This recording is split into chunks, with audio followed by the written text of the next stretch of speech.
On the afternoon of July 1st, 2025, inside a busy Dallas shopping center, a local business owner was shot dead in plain sight. The crime wasn't random. It wasn't a robbery. And the shooter didn't flee into obscurity. She walked into the store, argued with the victim for nearly an hour, then pulled out a gun and executed him behind his own counter, while the cameras recorded everything. Jaime Rokkett was a known entrepreneur in southern Dallas. He ran Cookies and Smoothies, a small shop inside the shops at Redbird. For months, Rokkett and his family had been dealing with harassment from a woman named Rashonda Lowe. A restraining order was already in place. His wife had filed legal documents to keep Lowe away, but none of it stopped what happened next. Surveillance footage would later confirm that Lowe arrived at the mall around 2:35 p.m. She entered Rockett's store, where the two engaged in a prolonged verbal exchange. At 4 p.m., she jumped over the counter and fired multiple rounds, killing him instantly. Then she walked out, got in a white SUV, and drove away. By nightfall, Rashonda Lowe had turned herself in. She told police the shooting was connected to a domestic situation and claimed the victim was her ex. But Rockett's family insists there was never a relationship, that Lowe had been stalking him for months. What unfolded inside that smoothie shop was a final act of a conflict that had already reached the legal system, but hadn't been stopped. How did this known threat still lead to murder in broad daylight? If you're captivated by real crime stories that peel back the layers of truth, make sure to hit that subscribe button. Your support means the world to us as we uncover real cases, raise awareness, and give a voice to the voiceless. Before we dive into today's story, we want to hear from you. Where are you tuning in from? And how do you feel as the story unfolds? Welcome to Deadly Crime Unmasked, the show where we expose the shocking crimes that rip through communities and the chilling secrets lurking behind closed doors. These are real people, real events, real consequences. Don't forget to subscribe and activate notifications. You won't want to miss the gripping story that's coming up. Now, let's dive in.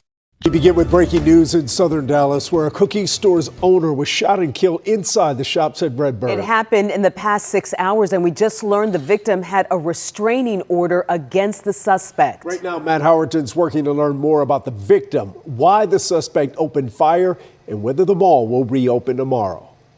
It's unbelievable to me, to be honest with you. Brandon Lofton came to the shops at Redbird Tuesday to grab a few things. Instead, he learned someone he knew had been killed inside. Many times I've been here, he's always been a good gentleman. In a mall that's weather changed, Cookies and Smoothies has become a place of consistency here. Very polite, good customer service. But Tuesday afternoon, that was shattered. As a fixture in the neighborhood, Richard Solomon spoke to those who knew him and has brand new details from police about what happened.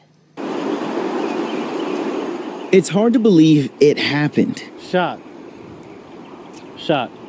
Jaime Rokkett was a 53-year-old entrepreneur residing in Dallas, Texas.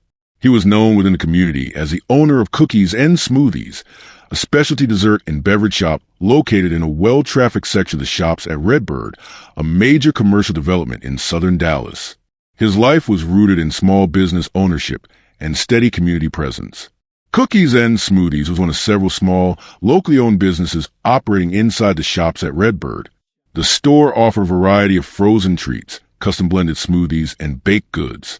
Rockett's business contributed directly to the economic revitalization of the southern Dallas corridor, an area historically underfunded and underserved. The mall had undergone a redevelopment effort aimed at empowering minority business owners and encouraging local entrepreneurship. Rockett's business aligned with that initiative and positioned him as both a contributor to and a benefactor of the area's renewed economic activity. His business was not only a retail outlet, but also a symbol of localized economic empowerment, attracting regular customers and walk-in mall traffic alike. Rokkett built a reputation beyond his product offerings. Customers described him as consistent, business-focused, and attentive. Other vendors in the mall viewed him as a fixture of a merchant community, someone who showed up daily and remained active in the operation of a shop. Although he did not hold an official leadership position, Rokkett served as an informal mentor to other small business owners and entrepreneurs in the area. His daily presence and willingness to assist other vendors with logistics, advice, or referrals made him a respected figure in the immediate business environment. Rokkett was married and maintained a stable family structure. Public details about his wife and immediate family have remained limited, but it is known that his wife later became a key figure in filing legal protection against the suspect. Leading up to the shooting, the victim had reportedly endured harassment from a woman later identified as Rashonda Lowe. According to available legal documents, the harassment included repeated appearances at his business, unwanted communication, and escalating personal confrontations. The situation had intensified to the point where a formal restraining order was filed. The harassment was known to some community members and local business owners who had witnessed tense verbal exchanges in public areas of the mall. The suspect in the shooting was Rashonda Lowe, a 43-year-old woman with a known residence in the Dallas-Fort Worth Metroplex. She had no known employment at the time of the incident and had no official connection to the shops at Redbird or the cookies and smoothies business.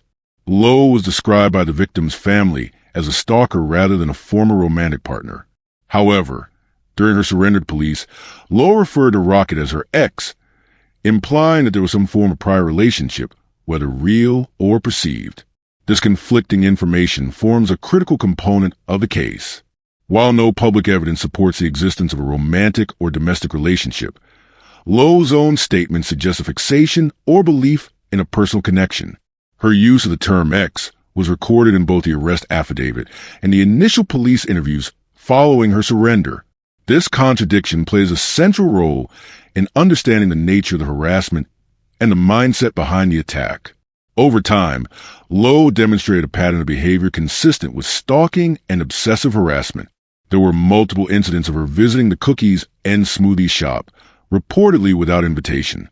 Eyewitness accounts suggest these visits were often confrontational, involving aggressive verbal exchanges and personal accusations. There is also documentation that indicates Lowe sent messages and possibly made threats to Rokkett and his family, although the full extent of these interactions has not been disclosed to the public. The behavior escalated over a period of weeks or months, eventually prompting legal action in the form of a restraining order. No psychological evaluation or prior criminal history has been publicly confirmed. However, her actions fit common patterns seen in targeted stalking cases: a perceived relationship, increasing personal entitlement, repeated unwanted contact, and eventual violent escalation. A restraining order was officially filed by Rockett's wife, not by Rokkett himself. The document outlined allegations of sustained harassment and unwanted contact by Lowe. It is unclear whether the order was granted under an emergency protective status or through a full hearing, but reports confirm that it was legally active at the time of the shooting. In the months leading up to July 1st, 2025, a pattern of escalating harassment was reported involving the suspect, Rashonda Lowe, and the victim, Jaime Rokkett, Texas. Multiple accounts from family and local reports describe Lowe as engaging in repeated, unwanted contact with Rokkett. Over time, her behavior intensified, transitioning from verbal harassment to in-person confrontations. According to publicly available legal documents, a restraining order had been filed against Lowe. It was not filed directly by Rokkett himself, but by his wife, who reported sustained harassment and threatening behavior from Lowe targeting both her husband and their family. There is no available public evidence that Lowe violated the restraining order prior to the shooting in a way that triggered a legal response. Law enforcement's direct involvement during this period appears limited to the initial protective order filing, with no reported arrests or follow-ups documented in official public records. This lack of enforcement allowed the pattern of harassment to continue unmitigated. Lowe's presence at the mall where Rokkett operated his business was not previously reported as a violation, and there were no public indications of security personnel being informed about her past behavior. On Tuesday, July 1st, 2025, surveillance footage from the shops at Redbird shows Rashonda Lowe arriving at the mall at approximately 2:35 p.m. She is seen entering Cookies and Smoothies, the store owned and operated by Rokkett. Once inside, Lowe initiated a direct conversation with Rokkett. The verbal interaction lasted for approximately 1 full hour, with no physical confrontation occurring during that time. The content of the conversation has not been disclosed by law enforcement, and there is no public transcript or audio recording of what was said between the two. Eyewitnesses present at the time, including neighboring store owners and customers, later told police and media outlets that the exchange appeared tense and that both individuals remained near the store's counter during the conversation. No employees reported any physical contact, but described a clear verbal back and forth that grew increasingly agitated as time progressed. While the exact content of the conversation remains unknown, available reports from the police affidavit and witnesses suggest that the verbal exchange was sustained and emotionally charged.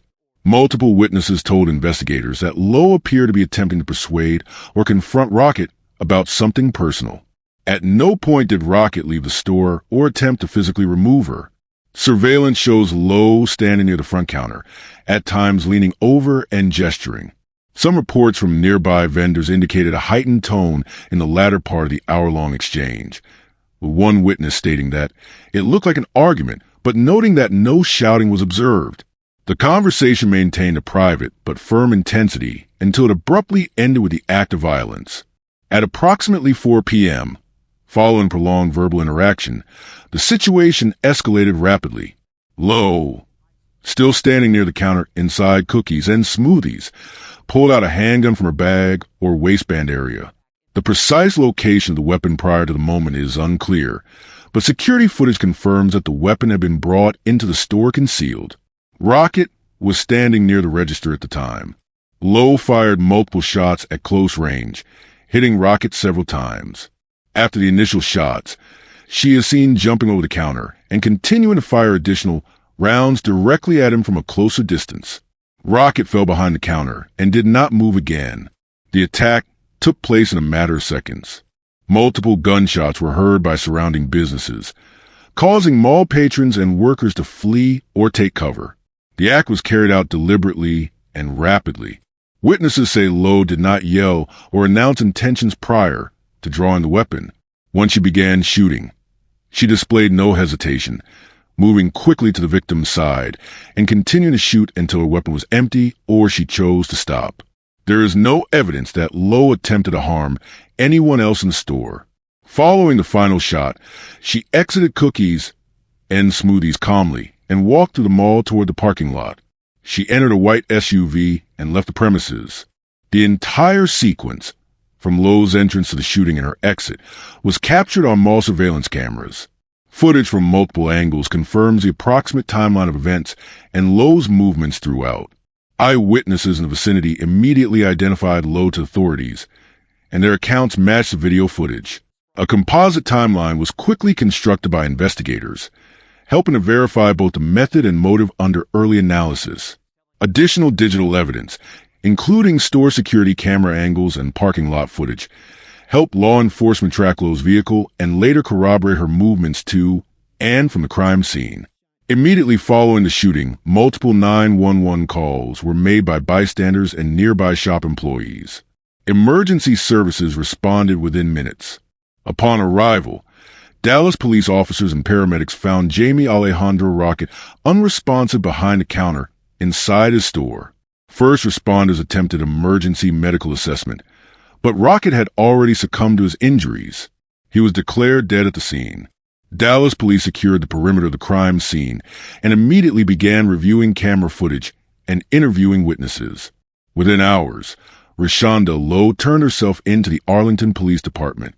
During her surrender, she admitted to being the shooter, referring to the incident as domestic and calling Rokkett my ex.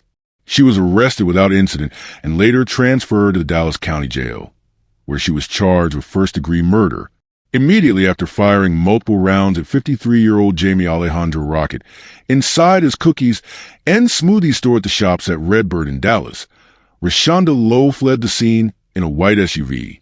The shooting took place around 4 p.m. on July 1st, 2025. Lowe, age 43, exited the mall through a nearby corridor and drove off before law enforcement arrived. Witnesses at the mall provided descriptions of the suspect and the vehicle, which was quickly shared with surrounding jurisdictions. Later that same evening, Lowe voluntarily turned herself in to the Arlington Police Department. Authorities confirmed that she arrived alone and cooperated during the initial intake process. She was detained and held until she could be transferred to the jurisdiction of the Dallas Police Department. Upon her surrender, Rashonda Lowe was subjected to an initial interrogation by detectives. During this questioning, Lowe admitted to shooting Jaime Rokkett. She provided statements indicating that the incident stemmed from what she described as a domestic situation. She claimed that Rokkett had previously been in a relationship with her and implied that ongoing disputes between them had led to the confrontation. She also referenced a long-standing conflict involving herself and the victim, though no legal documentation confirming a relationship existed. These statements would later conflict with public declarations made by the victim's family, who denied any romantic link between Rokkett and Lowe, instead labeling her as a stalker who'd been targeting him and his wife over time.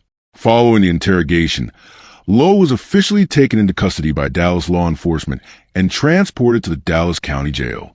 Authorities confirmed that charges had been filed for first-degree murder based on the nature of the crime, the premeditated aspect of the act, and the suspect's own confession. At the time of initial booking, Lowe was held without bond. The decision not to offer bail was based on the violent nature of the offense, the risk of flight, and public safety concerns. Jail records indicated no release date, pending trial and additional hearings. The arrest affidavit for Rashonda Lowe contained multiple key elements. Investigators documented that Lowe had openly identified herself as a shooter. Her admission was consistent with surveillance footage and the timeline of the incident. In the affidavit, Lowe stated that there was a long-standing personal issue with the victim. However, it also included contradicting evidence, namely, a restraining order filed against her by Rockett's wife. The affidavit cited prior incidents of harassment and threats directed at the victim by Lowe, including unsolicited visits, verbal confrontations, and threatening messages. The document highlighted that Lowe entered the store voluntarily, remained for an extended period, and made no effort to leave until the shooting occurred. These details helped establish the planned nature of the crime. The most critical piece of evidence in the case was the mall surveillance video. According to law enforcement reports, the footage showed Rashonda Lowe entering Cookies and Smoothies at approximately 2:35 p.m. on the day of the shooting. She and Rokkett engaged in a conversation that lasted nearly an hour. At approximately 3:55 p.m., Lowe is seen retrieving a firearm from her bag. She aimed and fired at the victim. The video shows her jumping over the service counter to continue firing rounds at close range. The footage clearly captures her face, actions, and the moment she flees the store. The footage has been preserved and submitted as state evidence and is expected to serve as a central component of the prosecution's case. Authorities emphasize that the video clearly indicated escalation and premeditation. Investigators compiled all previous legal and behavioral documentation involving Lowe and Rokkett. The most significant document was a restraining order filed by Jaime Rokkett's wife several months before the incident. The order detailed repeated harassment from Lowe, including stalking behavior and verbal threats. Although it was in effect at the time of the incident, the restraining order did not prevent Lowe from approaching or entering the mall. There is no indication of prior arrests related to violations of the order, but the document establishes a legal history of concern involving the suspect. Police also reviewed previous reports filed by the victim and his spouse. These included nonviolent complaints about Lowe's presence at the business location and her efforts to confront Rokkett in public. The prosecution is expected to rely on a three-pronged approach: video evidence, the suspect's confession, and prior legal documentation of stalking behavior. Prosecutors will likely argue that Lowe's presence at the store for an extended period prior to the shooting, combined with her prior threats and possession of a weapon, shows intent to commit murder. The state will emphasize that this case reflects a broader issue of restraining orders failing to deter repeat offenders. The state may also introduce witness testimony from mall employees or customers present during the shooting, as well as prior interactions between the suspect and the business. The defense may attempt to counter the prosecution by asserting that Lowe and Rokkett had a prior romantic relationship.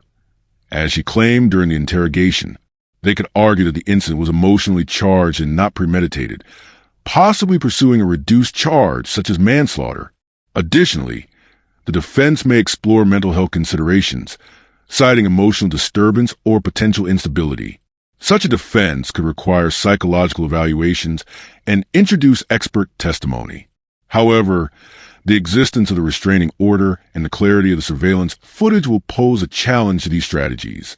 The defense might argue diminished capacity, but the burden of proof will remain high.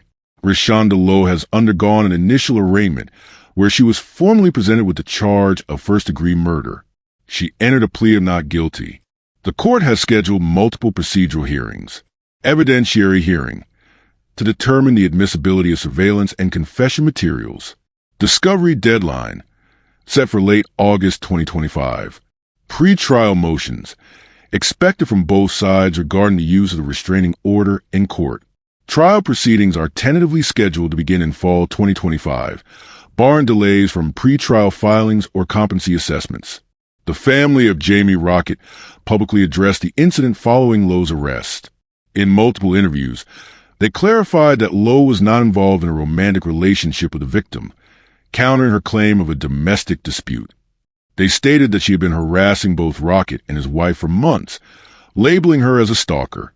The family condemned the failure of the justice system to adequately enforce the existing restraining order and called for stricter measures to protect victims of persistent harassment. In the days following the shooting, Cookies and Smoothies was closed indefinitely. Mall vendors and local business owners held a brief memorial inside the center and posted signs in honor of Rokkett. Some vendors spoke to local media about concerns regarding safety and a lack of visible security presence. There was a noticeable decrease in foot traffic at the shops at Redbird in the week following the incident. The shops at Redbird released an official statement calling the event an isolated, targeted incident. Mall management stated that they were working closely with law enforcement and would be reviewing their security procedures. Plans were announced to evaluate the use of enhanced surveillance, more on-site security officers, and improved response coordination with local police departments. Dallas Police Department officials confirmed their restraining order had been filed against Rashonda Lowe prior to the incident. They emphasized that the investigation would remain ongoing and that all relevant evidence, including the order, was being reviewed by prosecutors. The department declined to comment on potential failures in enforcement, but acknowledged the legal complexities involved in stalking cases and restraining orders. Dallas City Councilmember Lori Blair, whose district includes the Redbird area, released a statement calling the killing a senseless and avoidable act. She encouraged residents to report signs of stalking or threats early and called for renewed discussions about legal protections for targeted individuals. She also committed to working with public safety committees to explore community-based solutions, including better communication between law enforcement and businesses in public retail centers. If this story gripped your heart and left you questioning the truth, don't forget to hit that like button and share it with others who need to hear it. For more chilling true crime stories that dive deep into the mysteries behind these tragedies, make sure to subscribe to our channel and turn on the notification bell. You won't want to miss our latest updates, investigations, and thought-provoking discussions. Thank you for being part of this journey with us as we uncover the truth and seek justice. Together, we can make a difference. Stay safe, stay aware, and we'll see you in the next one.